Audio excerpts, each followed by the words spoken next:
This is VOA News. I'm Joe Ramsey.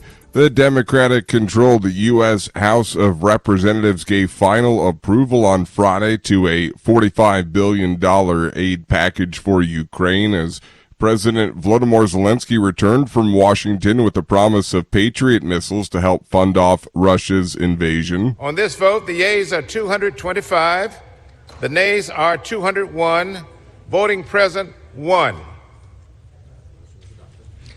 On this vote, the motion is adopted.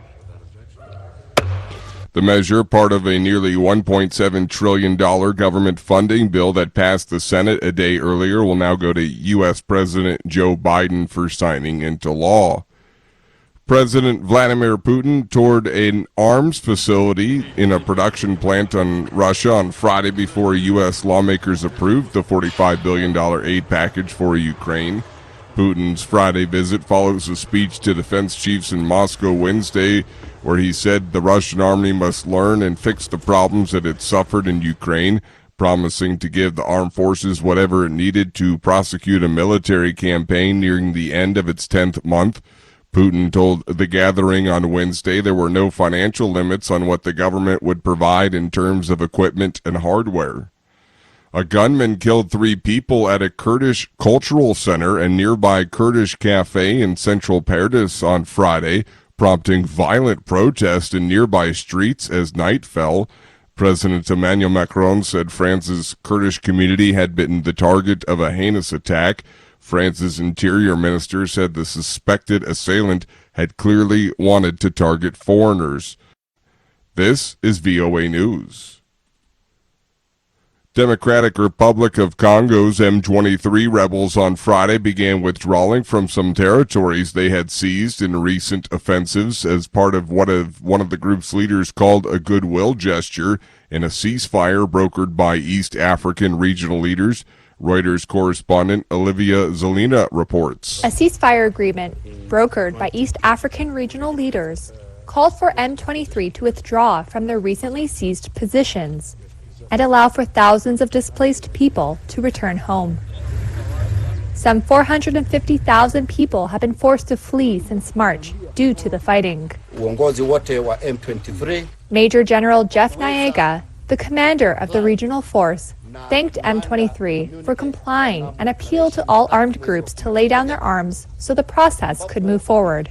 Strikes over pay in France and Britain are disrupting Christmas travel in both countries. AP correspondent Karen Chamas reports. Air travellers are facing possible delays at UK airports as government workers who check passports have gone on strike until the end of the year, with the exception of one day. It's the latest spate of walkouts over pay amid a cost of living crisis that is putting mounting pressure on Prime Minister Rishi Sunak's government. The government is refusing demands from public sector workers for substantial pay rises. UK Prime Minister Rishi Sunak. The government has acted fairly and reasonably in accepting all the recommendations of the public sector pay review bodies. That's an independent process that government has listened to. France is bracing for similar travel disruption with a weekend rail strike on the horizon. Authorities are expecting a 40% reduction in rail services over the Christmas weekend. I'm Karen Chamas. Airlines canceled over 4,400 U.S. flights on Friday as a massive winter storm snarled airport operations around the United States and frustrated thousands of holiday travelers. The cancellations followed nearly 2,700 canceled flights on Thursday, according to flight tracking website FlightAware.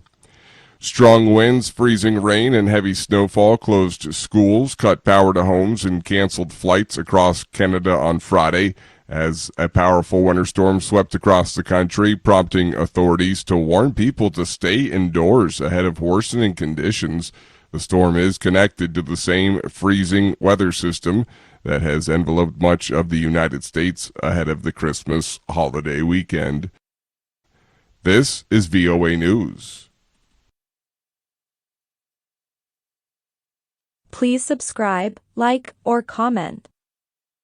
Thank you.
Thanks for watching.